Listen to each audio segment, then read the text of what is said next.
Welcome in everybody to HTGS Reviews, where we are taking a trip this week to a place we haven't been in a while. It's a dark corridor. It's a talentless place sometimes, most of the time. We're going to the Netflix horror section.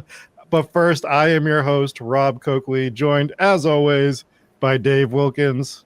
It was actually so accurate. And Jesse Wilkins as well. Hello, folks. And you could tell that we love the movie that we watched this week. We're not tipping our hat at all. No, but this is a new movie, so if you haven't seen Fear Street Prom Queen, yes. If you haven't seen it yet, then you can go watch that. First, this movie will be full. This review will be full of spoilers. All the spoilers will be for this movie, as Jesse just stated. Before we get into the movie, our love or hate for it, which one is it? Nobody knows. Dave is going to hit us with a synopsis of this great movie. Fear Street, Prom Queen, 2025, directed by Matt Palmer, based on The Prom Queen by R.L. Stine.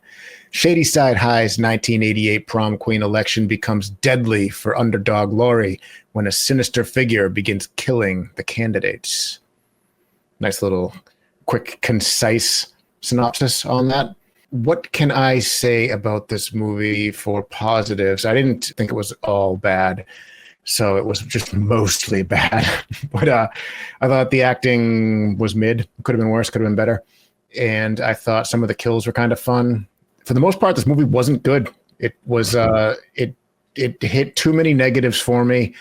I actually thought it was PG-13 going in, and then they started doing some pretty gory kills. I was like, is this actually PG-13? It's not, it's rated R, so I was wrong about that. But problem number one, it had nothing to do with the original franchise. I think the original three movies were pretty good, I thought. They were, nothing to write home about, but I enjoyed them. They were fun. And this one, they gave it the Fear Street moniker, but they didn't actually follow the Fear Street franchise at all. They just made another movie, which is, you can make another movie, that's fine, but why are we calling it Fear Street? Unless they're planning on adding more to it and roping it in. There was one passing reference to the old ones where the main antagonist was scratched on the bathroom wall or something like that. Sarah Fear, I think her name was, but for the most part. Well, what I'll push back on that is this was a book series before it was a movie series, and not every book completely tied into the other book. It was a bunch of standalone stories within a town almost. So that I don't mind as much, to be honest. I got a bunch of negatives, but I'm not going to steamroll. So what do you guys think of this movie? This movie immediately struck me as this is not a movie for adults. It just struck me as this is more tailored towards a teenager crowd. And obviously it's a movie about high schoolers, but you get slashers with high schoolers in them, or people playing high schoolers in them. That is more so meant for the slasher fans. This one just felt like it was really tailored towards a generation that is, I'm 21 years old, so a little bit younger than me. Yeah. So that was obviously, I picked up on it right away. I was like, all right, I will continue to watch this movie and tolerate it. The wife actually was excited to watch that movie because she had read the books as a kid. And so she was pumped, and then she was pumped to find out that there was more. So we will now be watching more of these movies. I thought the ones from 4 years ago. I had no idea there were any other ones as well. So they're better. Cool. Good. One thing on the fact that it was geared towards teenagers and they cast a bunch of high school kids, or at least they didn't do the thing where they cast 40-year-olds as high schoolers. These actually, there was a few of them. There was a few of them. A couple of them looked older. Maybe now because I'm old that they all look super young, but typically they cast people who are too old to pass for high schoolers.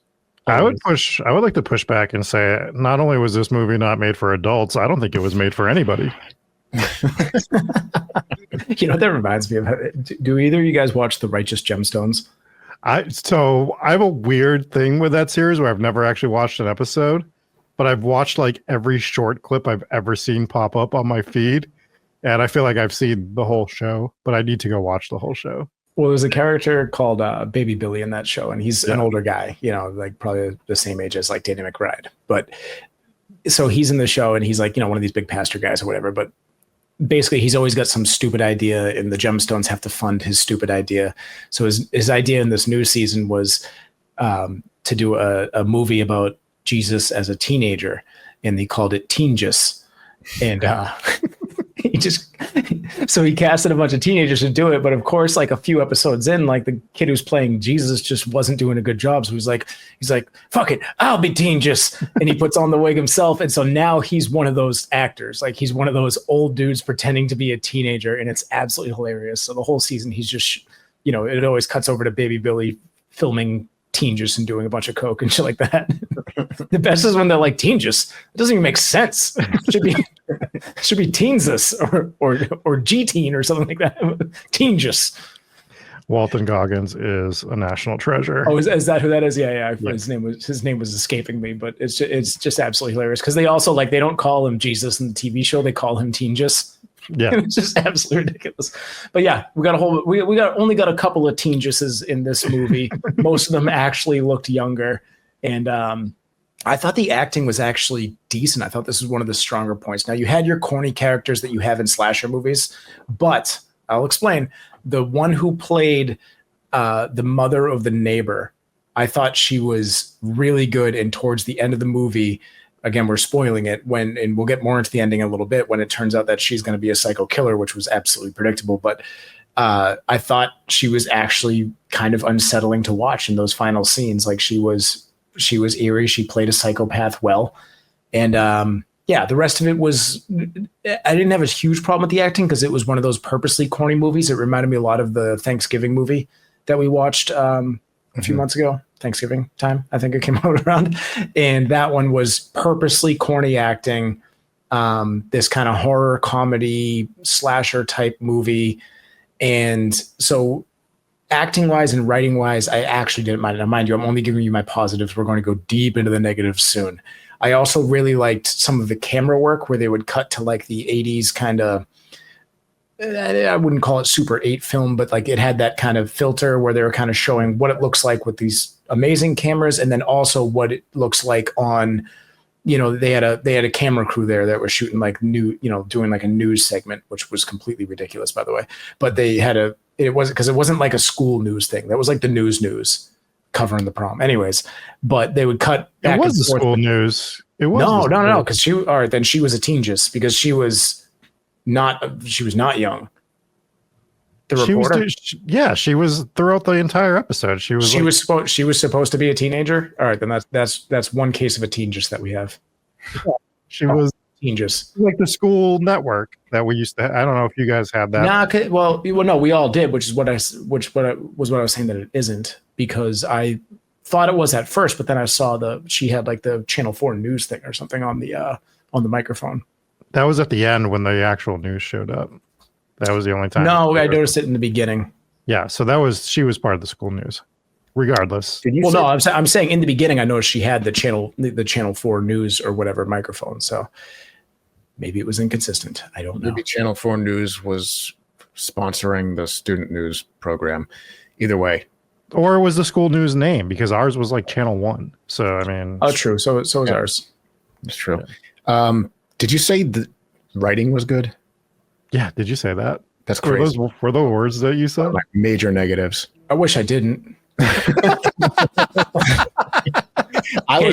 Can't even edit it out. We don't have time for that this time around. So I was actually going to say that, like, I thought the acting was mid and not bad, because I think it was more attributed to the bad writing, the bad character writing, and I think it was there was not good acting. And there's some of the worst. There's one person in particular that is. Let's just talk about it, because I'd like to say something in this review. Let me just finish my point on the writing here. And also, before you say it, I want to see if me and Dave can guess which one you're talking about. Yeah, also true. But just because the writing just got brought up, that I have a problem with this, and it's that none of these characters were developed. We got introduced to these characters super fast. I had a hard time telling who was who when they were getting killed off. I'm like, wait, which one is that? Because you're only getting like a quick snippet, and they didn't develop any of the characters. And we always talk about this in in slasher films when you're killing off characters without developing them. Now you don't really care about that character. And we can get deeper into what I thought about the character writing, particularly about individual characters, particularly Laurie. I didn't like the way she was written. But Rob, what's your thoughts on this movie? Before we go, Artingus, played by Cecilia Lee. Hang on, I think I pulled up the wrong one, but maybe not. Born in 1970. There's no way. There's no way. You're pulling up the wrong thing. Might be a different one. Yeah. She's not 60 years old, Jesse. That'd be a serious teen just right there. Okay, come back to me in a bit. Back to you, Rob. The acting, some of it's fine in this movie. There's a few characters that are fine.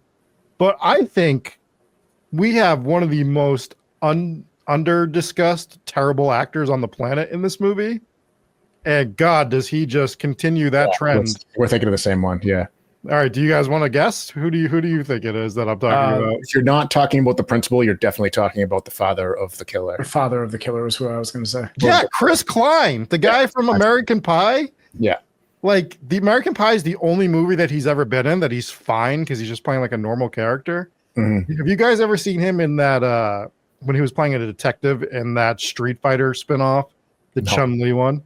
Oh my God. Dude, I'm going to send you guys like a highlight reel tomorrow. It is unbelievable how bad he is. And he's just so bad in everything. He's terrible in this. They tip your cap that he's going to be one of the killers. Because why else would Chris Klein be in this movie if he's not one of the killers?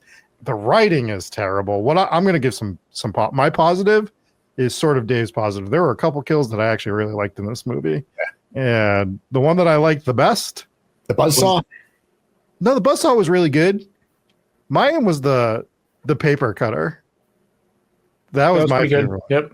Mm-hmm. I enjoyed that kill quite a bit.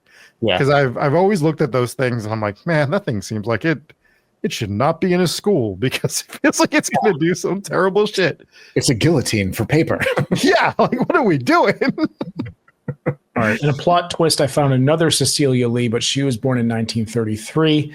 And so I asked AI, and AI said that Cecilia Lee's age is not publicly available anywhere. And the sources confirmed that she's a Canadian actress known for her role in Fear Street Prom Queen.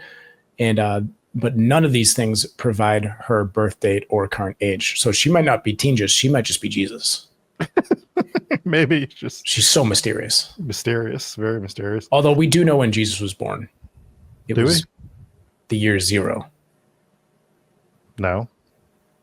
That's when they started counting. All right. Fair enough. Did you not know that? You ever heard BC before? Do you know what that means? Yeah, but I didn't know if BC was before Christ and AD was after death. I couldn't remember how it worked out there. AD does not stand for after death. Yeah. Yeah. Stands for Anthony Davis. Yes. That's how old his knees are. I had to bill you out there.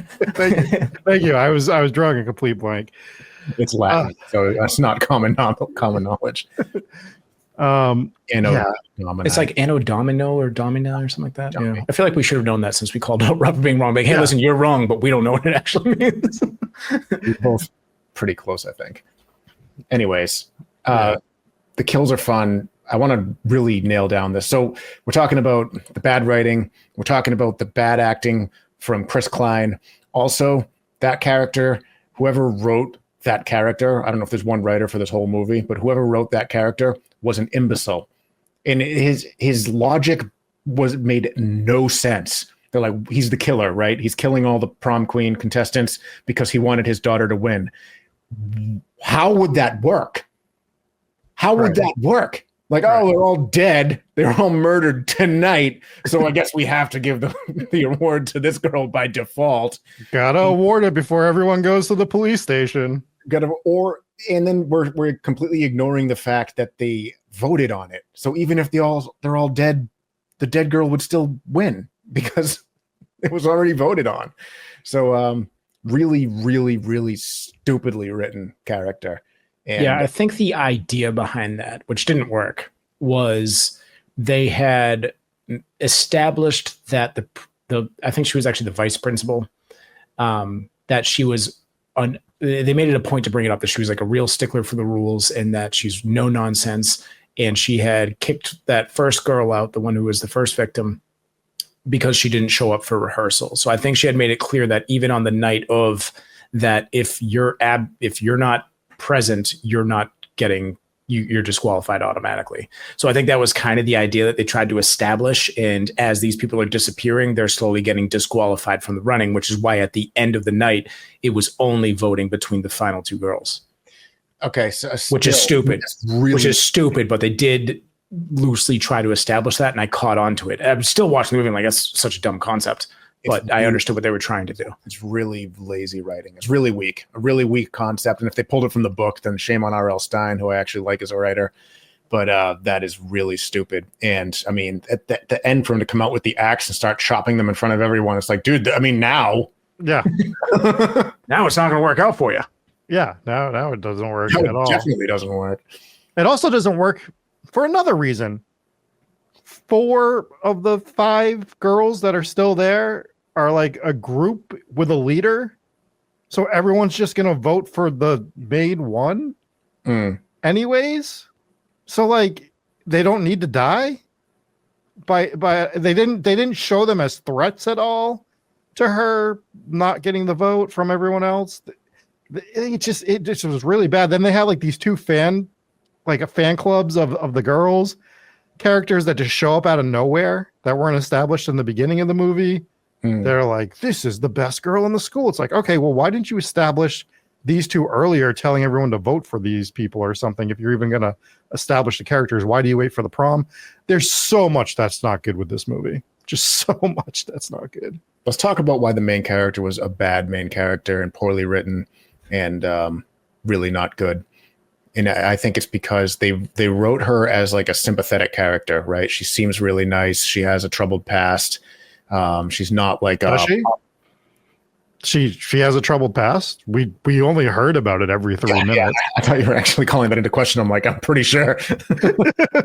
But they portrayed her as a sympathetic character, right? You're supposed to like her because she's like a nice person. She only really has that one true friend who's a really good friend to her and keeps bailing her out of all these problems.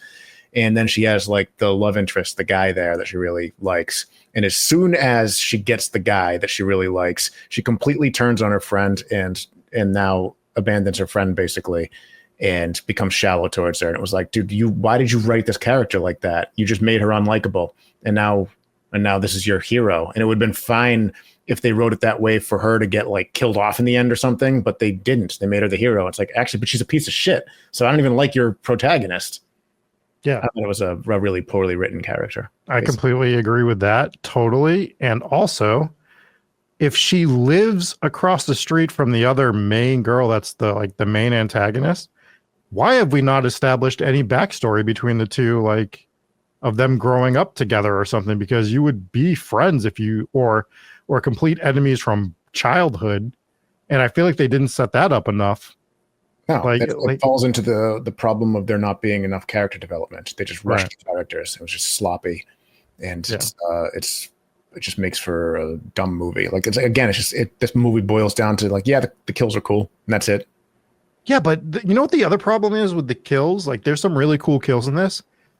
They start off with their worst kill in the entire movie because they don't show it at all. So it's not only is it a terrible kill to start your movie off with, it does a dumb transition at the end of it where it like, as like what did she get hit with an axe or something like that? Mm-hmm. And then it just does a red screen transition. Yeah. And you're like, oh, so that's why I also thought it was PG-13. I'm like, okay, this is sort of like a gateway slasher movie. They're doing the tropes for that. I'll deal with it. And then you get to like the next kill, which is super gory. And you're like, well, then why would you start off that way? Why is that your first kill should set the tone of this movie? I'm not saying it has to be your best kill, but set the tone for what to expect. And they don't do that at all with that. And it's just like, if I was watching that and I didn't have to keep watching, I'm like, all right, this is going to suck. I would just shut it off. I would have also. And I think that was the kill that made me think it was PG-13 because the way they did the cutaway. Right. Like, oh, this is stupid. I don't know if you guys knew this about me, but I have a serious problem with slashers that are PG-13. I don't know if I've ever mentioned that before. Just a few times. Almost as many times as they mentioned the backstory of this girl, which you knew was 100% going to be part of why the other girl's parent, like they just, it was so predictable. They tried to do like this Scooby-Doo thing in this movie. Dude, I was going to make the Scooby-Doo reference with the pulling the mask off the guy at the end. Yeah, they do that, but they also try to set up like they were trying to set up the vice principal as potentially being one of the murderers, which you knew it wasn't going to be her. Her son as well, who was getting like slightly bullied, and he has like that moment where he's showing anger. It's like, we know it's not him. It's got to set the janitor up too for a little while, I think. Right. Yeah. They try to set like the back of the movie theater with the popcorn. Like, yeah. Yeah. Just like a Scooby-Doo character. Like everything was Scooby-Doo. And then they would do like really bad scenes that were like almost reminiscent of like Scooby-Doo level humor. And it's like, that's not the tone of the rest of your movie. It irritated me. I was getting like really annoyed watching this movie. Yeah. Also, I wrote down one note. Sorry. I wrote down one note in this entire movie. I love when you write notes. I just wrote worst dance off ever. Oh, so stupid. What was that? It was so goofy. I hated that scene. That was one of my negatives too. And just what is this? And like that was like the scene that like turned everyone's opinion around of Laurie or whatever. It's like, dude, this was fucking stupid. It wasn't good. Like I don't understand what that was supposed to accomplish. Neither did anything great. Like she danced. So what was her name? Was it Laurie in the movie? Yeah. She danced like. Have you ever seen Handsome Squidward when he fell down? And his arms were just doing this. She just did this for 24 minutes. It felt like, and I did like that the other one was frantically trying to dance better, but that scene was way too long. It made no sense. Like, well, she dances so elegantly. We must vote for her now. And she put on eyeliner. It was dumb. It was dumb. But I will say, the fifth-year senior that kept hounding the DJ all night, that was the best fucking character in the whole movie. I love that dude. So you better not play that fucking song, bro. Like, dude, I fucking love that guy. And it was so funny because, like, for people who don't know, I used to DJ, and this is a curse and Rob knows because Rob would DJ with me. He would actually take over, and Rob could actually DJ better than most DJs who've been doing it their entire career, just when he would fill in when I went to go grab a beer or something. And it is now a curse because whenever we go out to any event, wedding, if we happen to go to a bar where there's DJ, we don't do clubs anymore, but if there's anything and there is a DJ, as somebody who has DJ'd, it is a curse because you are forever going to analyze how the other DJ is mixing. No matter what kind of genre of music you play, it doesn't matter. You play to the crowd. The crowd's dancing, cool. If you're playing music that works for that crowd, you're doing part of the job. But the other part of the job is mixing those songs and making them blend. And if you don't know how to do that, don't try it. It's okay. We were recently at a wedding where it was just a full table of a whole bunch of people who all used to go DJing with Jesse. So we're all just sitting there groaning the whole time, like, oh my God. He's trying to switch songs again. Like, dude, if you don't know how to do it, DJs, listen. If you don't know how to mix songs and they don't blend perfectly, just don't do it. You can DJ. It's okay. Most weddings and shit like that, they don't really care that much anyways. Just do a hard cut and change the song. It's okay. It's not working. Don't give me 30 seconds of two songs playing together with the tempos that don't match and the timing way off. Yeah, just like I don't want to hear Usher and T-Pain argue with each other because that's what you're doing for 30 seconds straight because you're just trying to get this mix down. It's like, it's not working, buddy. Anyways, but it was so funny because I'm watching the movie with the wife and I'm watching that guy. He's like, don't you fucking do it. And it wasn't the exact same scenario, but I was like, I think that's basically what me and Rob are like when there's a DJ playing at an event. Just don't play it, buddy. Don't play that song. I'm playing this song for 6 minutes. We don't need another chorus.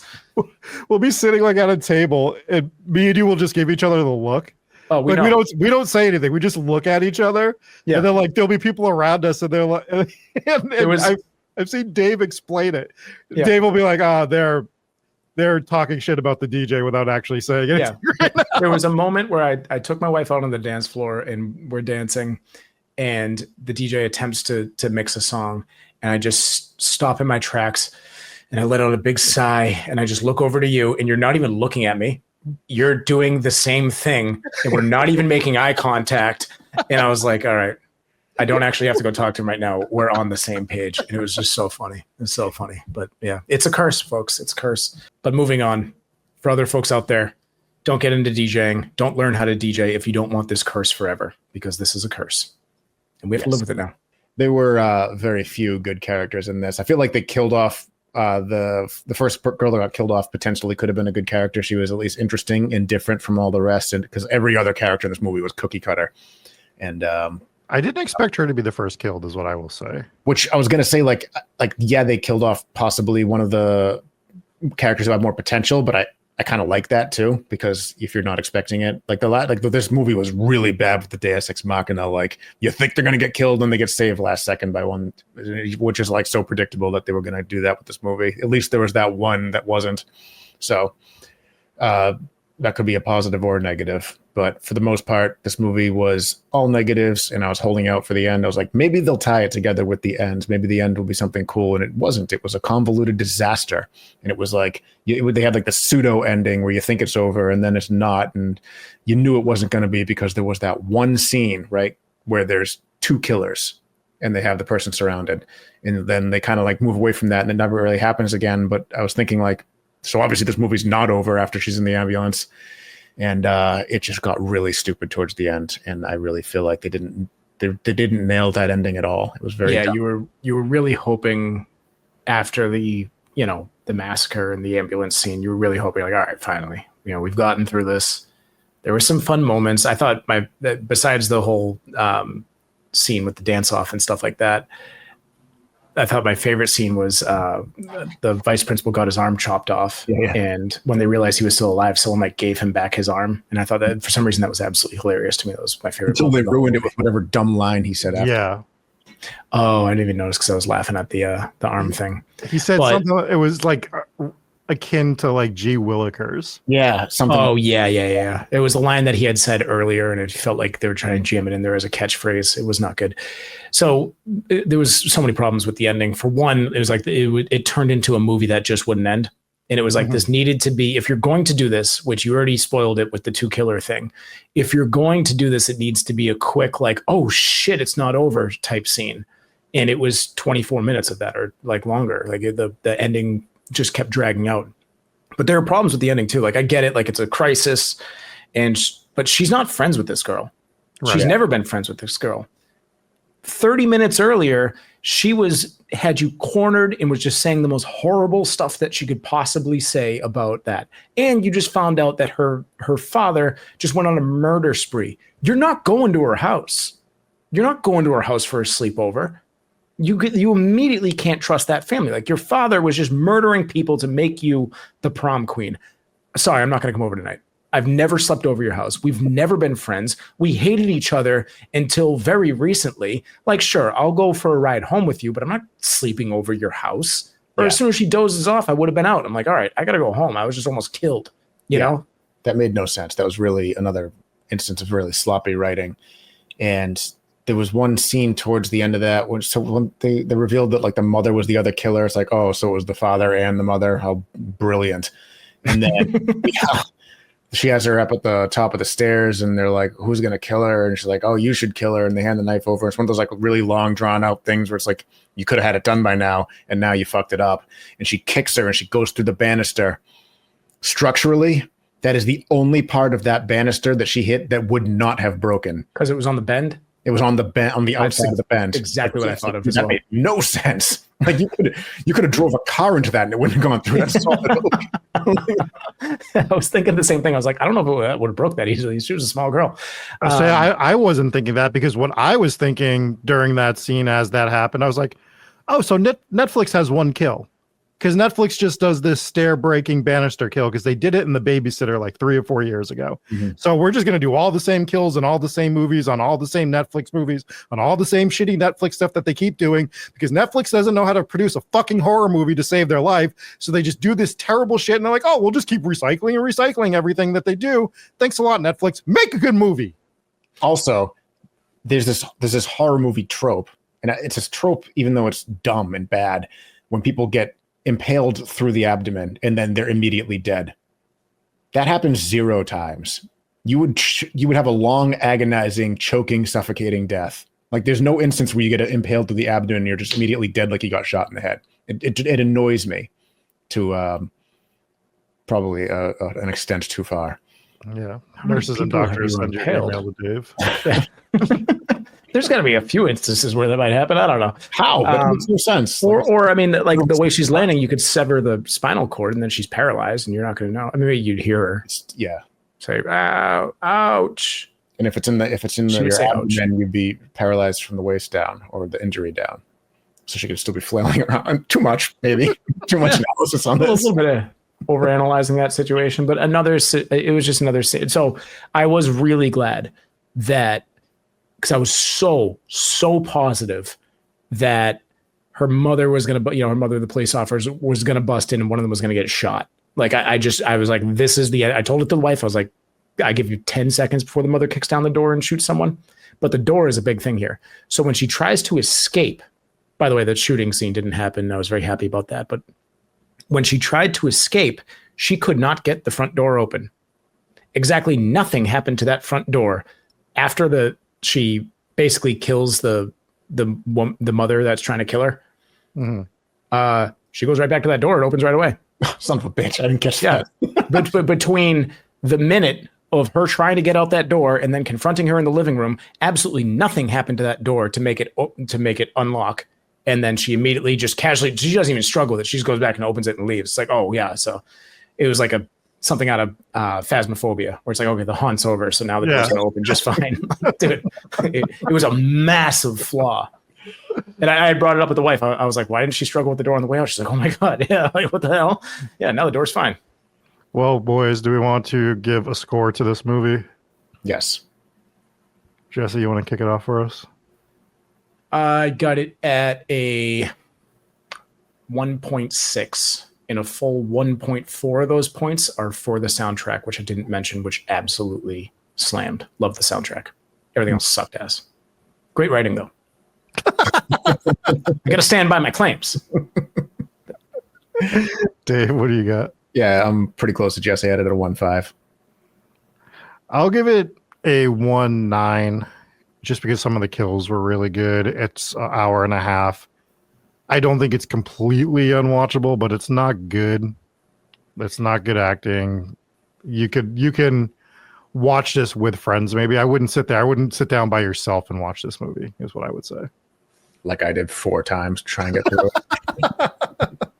Yes, exactly. But we want to know what you guys thought of this movie. Leave your comments, leave your scores in the section below. Let us know in Discord. We're going to catch you next time here at HTGS Reviews. Later.